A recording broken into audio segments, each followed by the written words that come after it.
Petreno da var.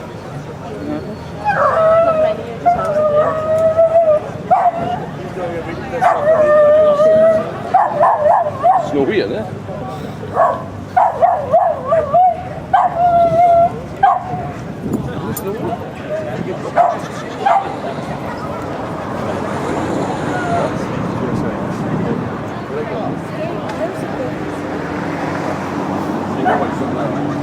Hello.